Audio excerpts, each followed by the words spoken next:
Presidente Serracchiani, oggi si apre una pagina nuova per il servizio ferroviario regionale passeggeri.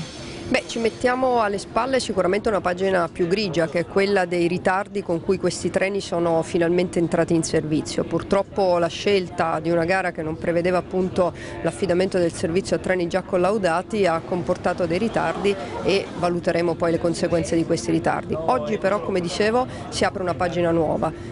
Oggi entrano in servizio 3 nuovi treni e a settembre dovrebbero essere operativi gli ulteriori 5. Quindi mettiamo a disposizione della nostra regione, dei nostri cittadini, dei nostri pendolari 8 macchine e questo dovrebbe notevolmente migliorare il servizio.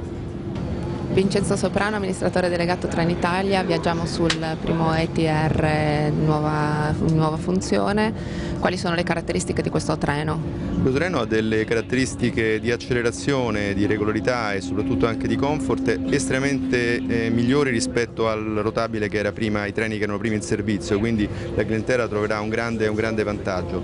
Soprattutto grazie all'accelerazione si potranno studiare orari con tracce più performanti, quindi con orari più ridotti, ma soprattutto ci sarà una grande capacità di tenuta, quindi per qualunque perturbazione sul traffico i treni saranno decisamente più puntuali.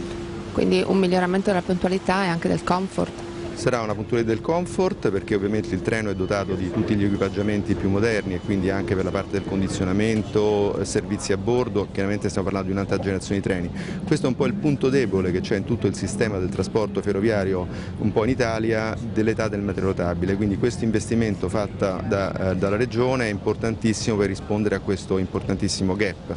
Quindi è una criticità che c'è un po' in tutta Italia, Regione ha direi con questo importante investimento messo veramente un intervento estremamente efficace.